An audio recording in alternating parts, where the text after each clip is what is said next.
So today, we're going to talk about a Nigerian rom-com that did way more than just entertain people. It absolutely exploded onto the scene and honestly held up a huge mirror to modern life, to love, and to all the crazy pressures we face. It's called Where Love Lives, and believe me, its success story is almost as wild as its plot. Okay, let's just start with a number. 6 million. Just sit with that for a second. What on earth could a movie do to rack up 6 million of anything that fast? Well, that's what it did. 6 million views on YouTube in the first 3 days. What? What?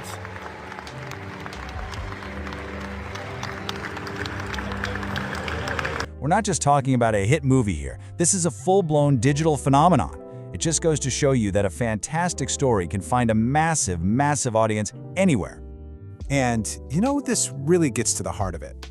Whenever a piece of entertainment connects with that many people that deeply, it's usually because it's reflecting something true about our own lives. So the big question is this just a fun rom-com, or is it a mirror showing us something we really need to see? So in this first part, we're going to unpack exactly that. How a story set in a very specific world can somehow tap into these totally universal feelings of ambition, pressure, and, that search for just being content. All right, so to really get the lessons, you've got to understand the setup first. Let's get a quick lay of the land and meet the couple who are right at the center of all this premium estate drama. So, the film stars the absolutely brilliant Bimbo Ademoye and Uzor Arukwe. They play Demilade and Ekene, a couple who finally achieved their dream of moving into this super exclusive, high-status neighborhood in Lagos. They think they've made it. But, as you can probably guess, that's really just where the story begins. This right here, this really captures the main conflict. On one side, you've got the dream, right? The gorgeous house, the fancy address. But then you have the reality. Snobby neighbors, all these unspoken rules, and this constant nagging pressure to keep up, which of course starts to put their relationship to the test.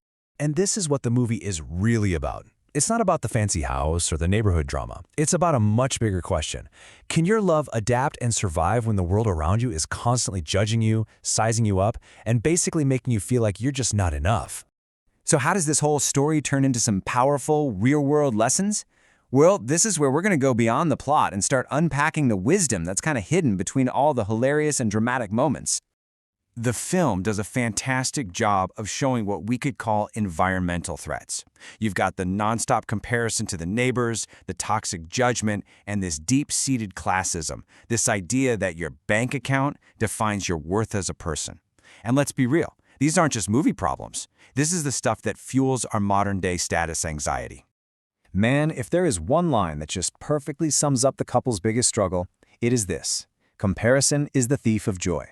The second they start measuring their life against everyone else's highlight reel, their own happiness just starts to evaporate. It's a timeless lesson for sure, but it feels so incredibly relevant in our world of perfectly curated social media feeds.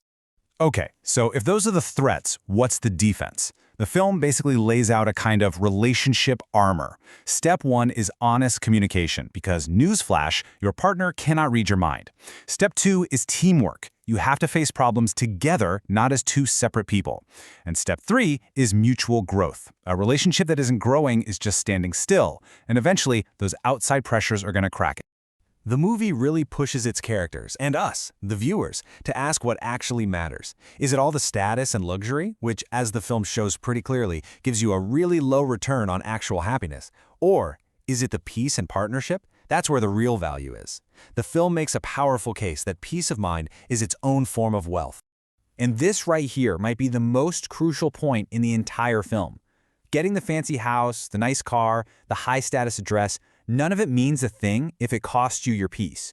Chasing that kind of success without emotional stability, that's just a recipe for a very, very empty victory. So all of this brings us back to the beginning. After all the drama, the laughs, and the tough lessons, we can finally answer the question: where does love actually live? And the answer, it turns out, is pretty simple. The true address, it's not a zip code.